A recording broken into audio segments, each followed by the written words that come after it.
It feels like we are currently living in this absolute golden age of history. It really does. I was just thinking about it.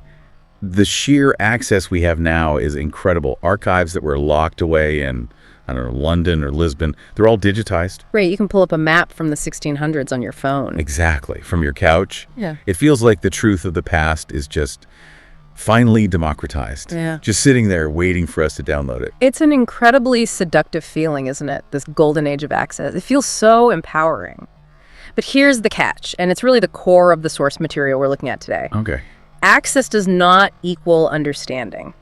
In fact, the source argues that this flood of information, without the right skills to interpret it, is leading to something he calls fragile history. Fragile history. That term really jumped out at me. We're doing a deep dive today into a training manual called Doing Singapore History by Peter Borschberg. But I want to be clear that this isn't just for people interested in Singapore, right? Not at all. I mean, Singapore is the laboratory, sure. It's the case study.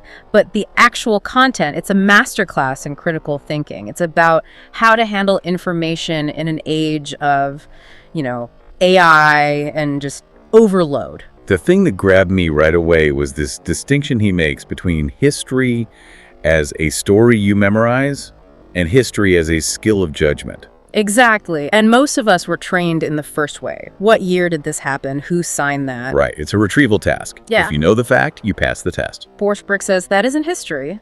That's trivia. Real history is making judgment calls when the evidence is messy or biased or just missing. It's about the silences. And that's where this golden age becomes a trap. The manual says public interest in history is like skyrocketing, but the actual training in how to do it is basically non-existent. It's what he calls the dog paddling paradox. I love this analogy. Yeah. You can have all the enthusiasm in the world, jump in the pool, and splash around with maximum effort. But if you're just dog paddling, you're not going to win an Olympic race. You might just drown. You might just drown. Effort doesn't replace technique. And that lack of technique leads to what he calls the vending machine mentality. It was such a useful model for me. It's everywhere. We've been trained by the internet to treat knowledge like a vending machine. Right. You insert a question like a coin. What caused the fall of Singapore? Clunk. Out comes a neat little package. Was Raffles a hero or a villain? Clunk. There's your answer. But history isn't a vending machine. It's a construction site. And the illusion is that the evidence speaks for itself. Right. People say that all the time. All the time. But the manual is pretty ruthless on this point. Evidence never speaks. Never. Never. A document is just ink on paper. It's an object. It was written by someone with a bias, a boss, maybe a secret they were trying to hide. The historical work is the labor of interrogation. And if you skip that labor, If you just grab the document and say, look, proof, that's when you're building fragile history. which brings us to the movie set metaphor. This was perfect. Yes. Think of an old Western movie set. From the front, the saloon looks totally real. It's got the swinging doors, the whole thing. But if you walk behind it, It's just plywood held up by sandbags. If you lean on it, the whole thing falls over. because there's no foundation, it looks like history, it has footnotes, it sounds academic, but it can't actually bear any weight. And the scary part is, most people building these sets aren't even trying to lie. They just don't know any better. They're projecting modern ideas onto the past. They're building a facade because they don't know how to build a house. Speaking of things that can build a facade really, really quickly, we have to talk about artificial intelligence. The manual has a very urgent section on this. Borschberg calls AI the confident bluffer. We all know that person. Totally. The guest at the dinner party who is charming speaks in perfect paragraphs, but will absolutely never, ever admit they don't know something. They'll just make it up. So with AI, the danger is that it flattens complexity. What does that mean exactly? It has to, by its very nature. These models work by predicting the most probable next word. They look for the consensus, the average, the most repeated story. Which is the exact opposite of what a good historian does. They're looking for the anomaly, the thing that doesn't fit. Precisely. You ask an AI about the founding of Singapore, and it's statistically likely to give you the standard Raffles story. Not because it's the whole truth, but because it's the story that appears most often in its training data. So it reinforces the old narratives. Yes, and it disguises all the uncertainty behind this perfect, authoritative-sounding prose. That's the artificial certainty. So what's the solution? The manual doesn't say don't use it, right? Whoa, it's not Luddite about it. It says, you are welcome to enter the library, but you have to put on proper protective gear first. And the protective gear is your own critical thinking. It's your own methodology. If your own skills are weak, AI just amplifies that weakness. It helps you make mistakes faster and with more confidence than ever before. Okay, so we have this vending machine mentality, this confident bluffer AI. But the source then moves to a different kind of problem. It's about what we do with history. The wrecking ball versus the architect. This feels so relevant right now with all the discussions around decolonization and revisionist history. We're looking at old narratives and seeing their massive blind spots. Which is a good thing.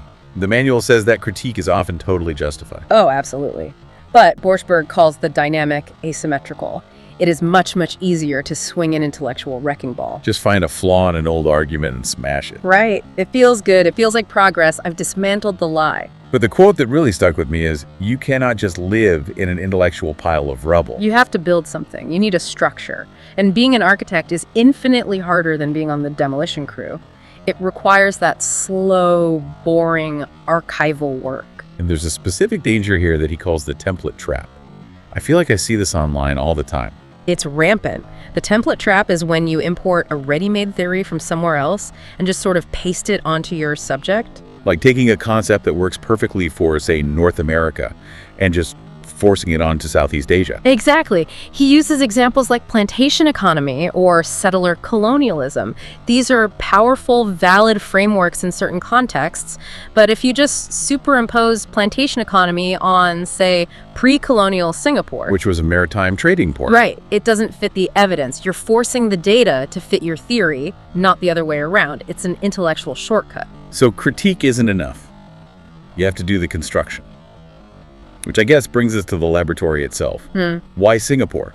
Why use this one place to teach these big ideas? It's a strategic choice. Singapore's history is useful because it's hyper-familiar. It has this very institutionalized story that most people, even outside the region, kind of know. The 1819 Raffles fishing village to metropolis story. We feel like we know the plot, and because it feels so settled, it's the perfect place to show how critical framing is. Okay, break that down. How does the frame change the picture? Okay, so imagine you frame your history starting in 1819 with the British arrival. What do you see? Treaties, administration, laws. A story of governance. A story of modernization, exactly. But what if you change the frame? What if you start 200 years earlier and you frame it around maritime networks? Then 1819 isn't the beginning of the story. It's just one event in a much longer game. Suddenly you see trade routes, connectivity between peoples across the straits. The ocean becomes a highway, not a barrier. The evidence didn't change. The frame changed. And that's the skill of judgment, knowing which frame you're using and why. There's another danger he points out here that I found fascinating. Proportionality.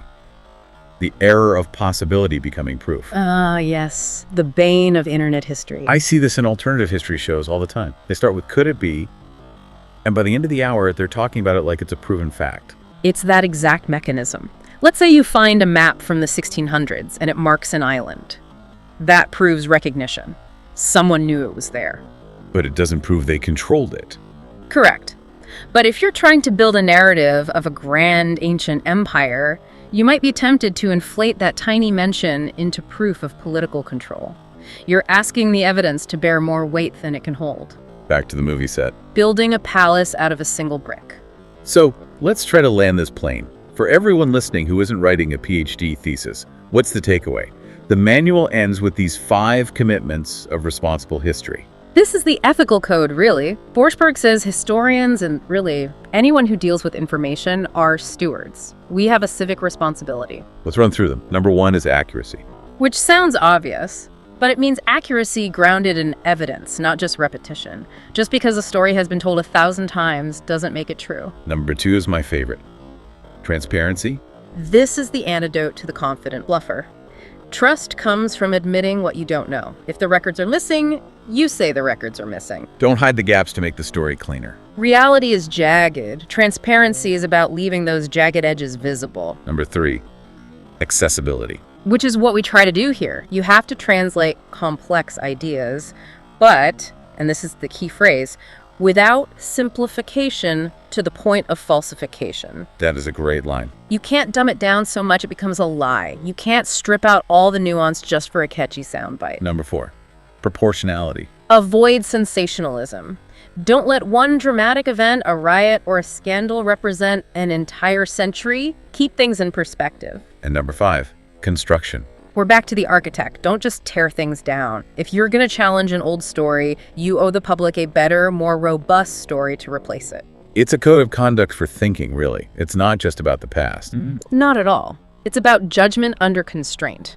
You have limited evidence, biased sources, and you have to make a fair call. That is a very high-level skill. In a world that wants hot takes and 15-second explanations, just slowing down feels almost rebellious. It is radical, and the source leaves us with this final thought that I keep coming back to.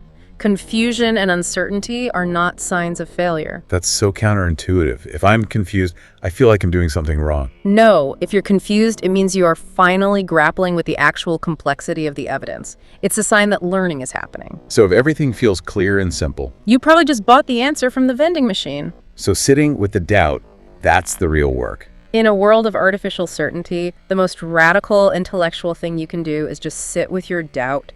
Let the complexity exist. That's where the real history happens. Well, I'm going to go sit with some doubt and try not to ask an AI to solve it for me. That sounds like a solid plan. Thanks for listening to this deep dive into doing Singapore history.